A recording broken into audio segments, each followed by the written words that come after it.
why I do the work I do, and it is the best part of my job is hearing from my clients with their wonderful stories. So let me just give you an example of somebody last week actually who came to me, somebody that I've been working with for about 3 months.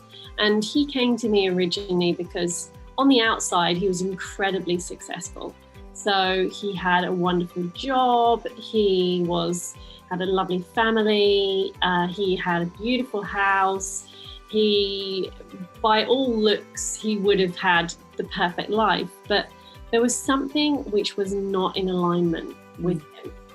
And so he reached out to me because he was looking to work out what that was. He was being offered the next role up at work, which would have been a really, really big promotion.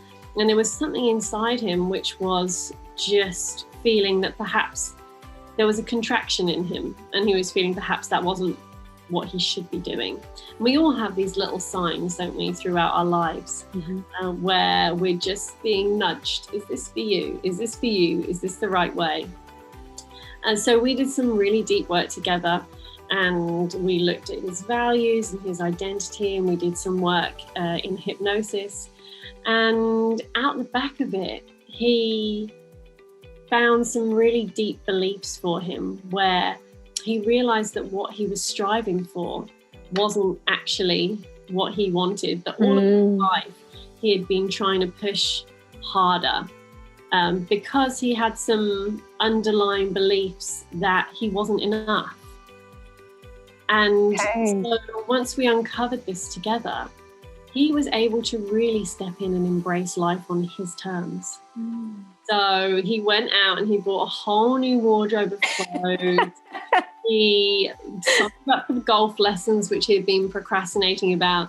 He took on an entrepreneurial venture on the side, which he just hadn't felt he had the time or the courage to step into that space. And he really started living his life with a new sense of passion and joy. Yeah. It sounds like there's a real spring in his step now. Yes. Yeah. Yeah, I checked in with him just a few days ago, and he absolutely does. He's like he's a changed individual. And as he puts it, he's found his North Star. That's really lovely. I was just going to say that at the Power Within, we have a Pursuing Purpose series where we interview people who have found a purpose. And the purpose doesn't necessarily mean it has to be like a full-time job. It could be something that's like a side hustle or a hobby that they do, or a charity or an organization that they're involved in. But it's something that they feel like it fills that gap.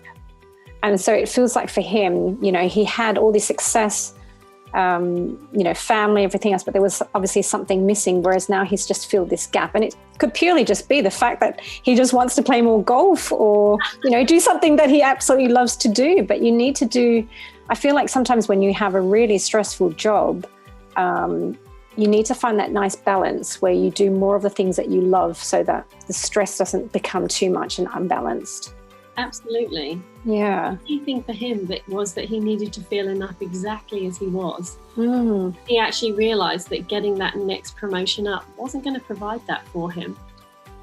So it allowed him to let go, in a way, let go of the things which really weren't serving him and embrace everything which was going to bring him more joy. What a beautiful story. I bet you he's happy that you came along in his life. Yeah, and we'll probably keep working together actually. Yeah. What I find with lots of my clients is that we go through some work together, and then sometimes they want to take a break, and then they come back when it's their next stage to kind of level up in whatever they're doing. Of course, because nobody stays in the same place. You're always moving, or it could apply the coaching that you do with your clients. It can apply to different aspects, as you were saying. So it can be personal, it could be professional, or even different stages of your career, transitional. Absolutely.